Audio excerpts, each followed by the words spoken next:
Okay, so I would like to talk to you about a passion in my life, which is songwriting.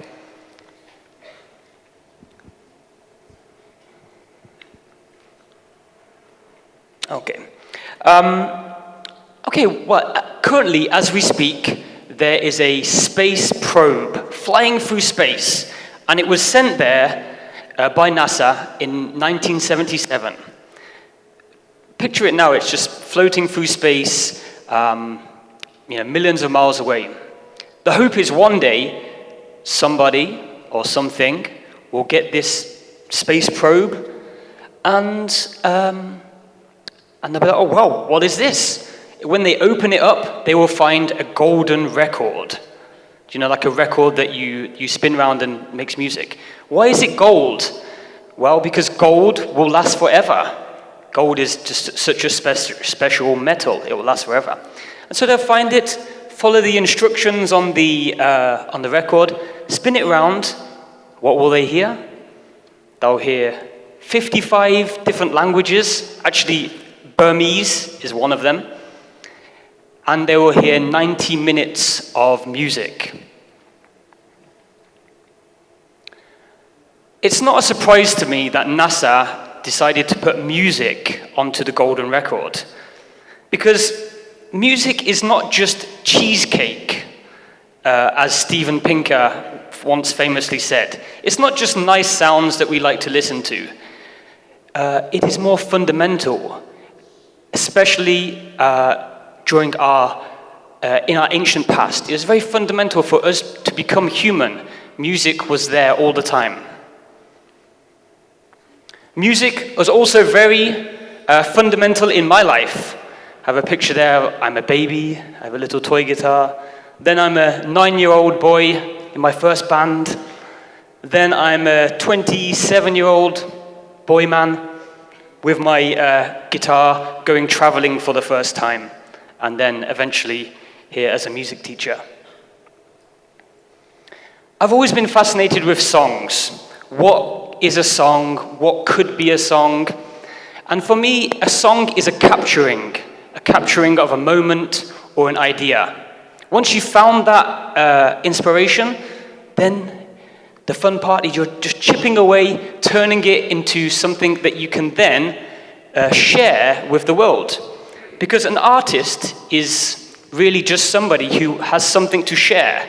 So, next time you are on your social media and you're sharing something, you're an artist. You had an idea, you sculpted it, and then you sent it off. So, songs communicate. Songs can be sent off into the world. And that is what my presentation is about. Songs can send a message. Let's go back in time. Let's go before the internet. Let's go before satellites. Let's go before radio waves, the electrical wire, before even books. Let's go even further back in time before we could write, before writing itself. This is a time called prehistory. Why? Because nothing was written down. We don't really know what they did. There's no books. It's called prehistory. But they did have a communication device, and that was songs. So, some examples. The Odyssey is a poem, 10,000 lines. And it was written by Homer, but he didn't actually write it. He didn't compose it. He just wrote it down on paper. The poem existed for hundreds of years before. How was it kept alive in people's memories? Via song. In Australia, they have a very interesting tradition called songlines. And inside the songs, they have information about the geography of Australia. And they would sing these songs and pass the information on generation to generation. And so the song was like a message through time. In Northern Europe, you have the bards. Okay, they would sing about myths, and legends. And again, they would send a message through time, through song. The minstrels of Europe, a character that I have quite often kind of resonated with. They would go from town to town and sing about the news. Remember, there's no newspapers, there's no books, no internet. They would spread a message with a song. And finally, the griots of Africa. This is a tradition that still survives today, and they sing about their family histories. They keep alive information from the ancient past. So, ladies and gentlemen, before books, there were songs.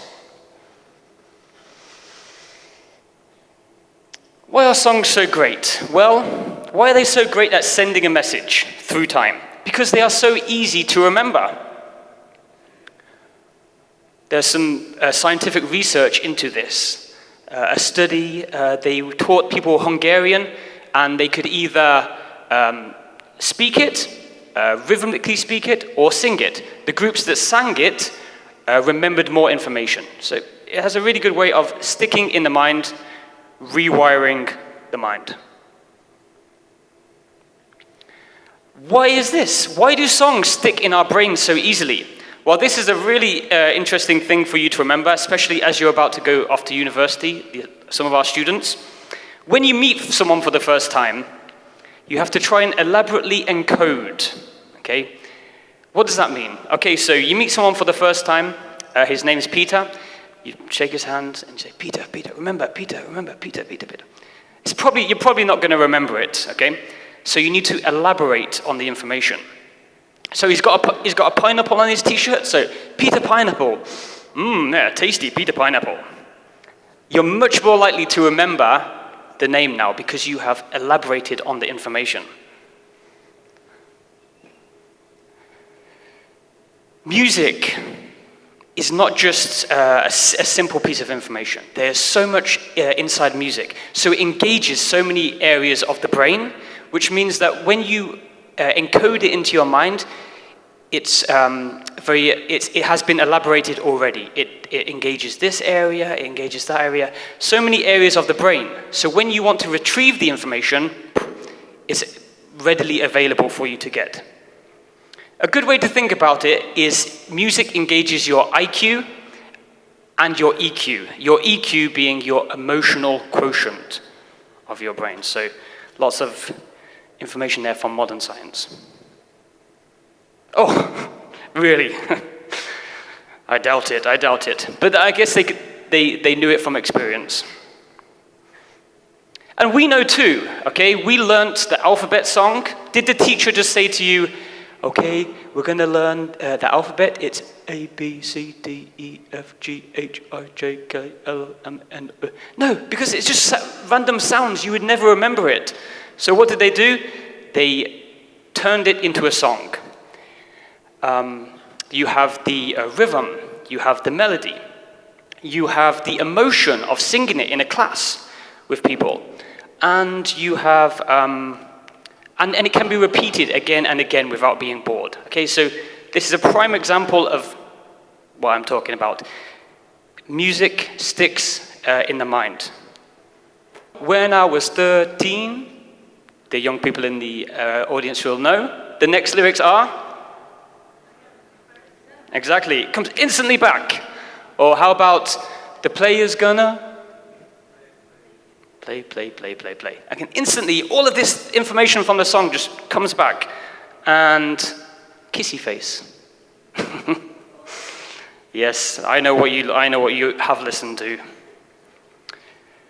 Okay, so this is a message in a pop song. Music can send a message over time because it's so easy to remember. And in our ancient past, before we had books, this is what we used. So that is time. Now, it's time for something a little bit different. Can music send a message through space? Just give me a second, I'm just going to get my instrument on.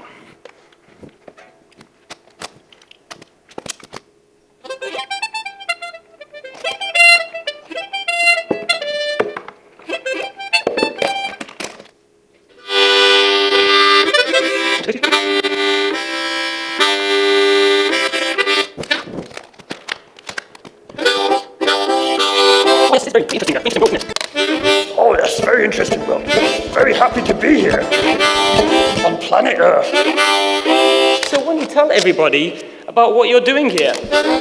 Hello. My name's Felix. Come from outer space. You come from outer space. Wow, that is amazing.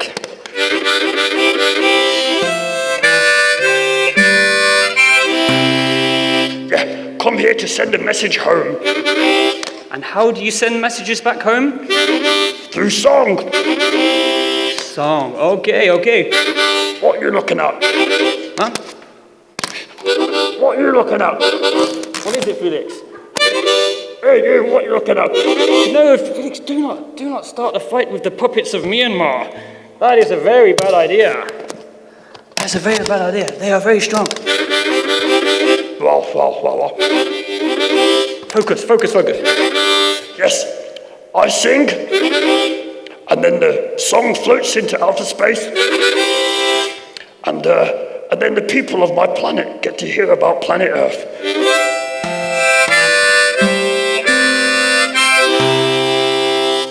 Well, I guess we should do a song then.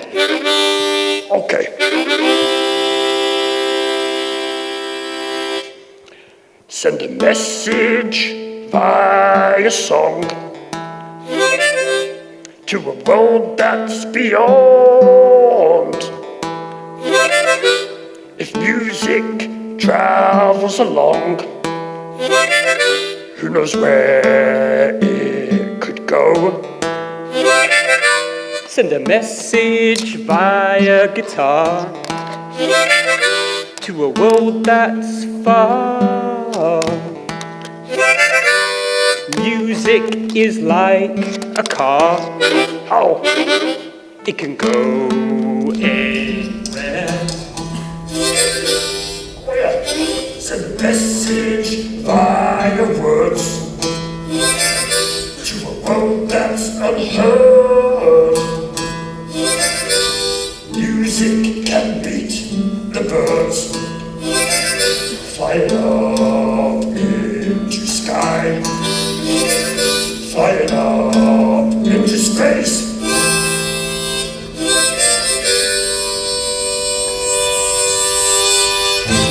Send a message off to a world. Send a message off to a world. Send a message off to a world. Send a message off to a world. Send a message off to a world. They say a hurricane is from a butterfly's wings. Could sound just be the same, mysterious and unending. Send a message to a world wrapped in song. So sing along, sing 'cause all the universe is listening.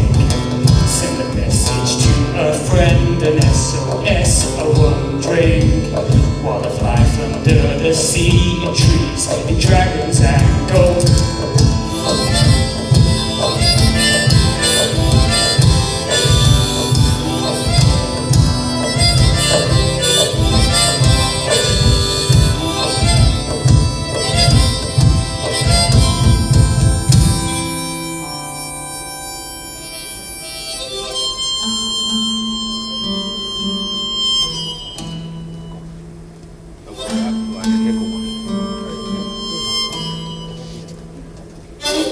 Music travels along, who knows where it could go?